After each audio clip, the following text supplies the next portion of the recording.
marijuana with the tripweed. Okay, I got the scorpion.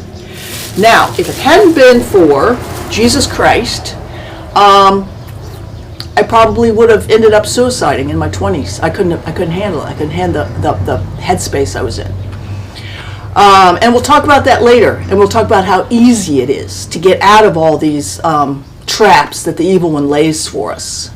And we'll talk more about the evil one. We'll get more into this. But this has been kind of a primer, if you might say, on spiritualism, the doors that open up to people to it, the things in our culture, and what you young people might be dealing with today will be in a different, slightly different. The evil one changes the game a little bit. It's the same picture, it's just a different face. It's the same deal, but he just puts a different slant on it. So now you're probably getting opened up to evil spirits through the movies you watch, the video games. There's probably even a frequency in your cell phones. While you're playing the games, they probably downloaded some frequency that interfaces with your brain waves that makes it much easier for you to get opened up to being possession or oppression. We'll talk about the differences between the words oppression, possession. What is a total possession? Hardly anybody is ever, by the way, this is good news, Linda Blair, head spinning around 360 degrees, completely possessed, floating off the bed, none of that kind of stuff.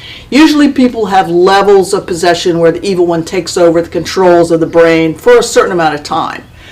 But that's very limited. Usually it's just a very quick possession or oppression, like, wow, I didn't know I'd just get so mad that I'd be like shaking my cat and almost killing it. Oh, was that me? Okay, that was limited possession. That's usually what happens to people.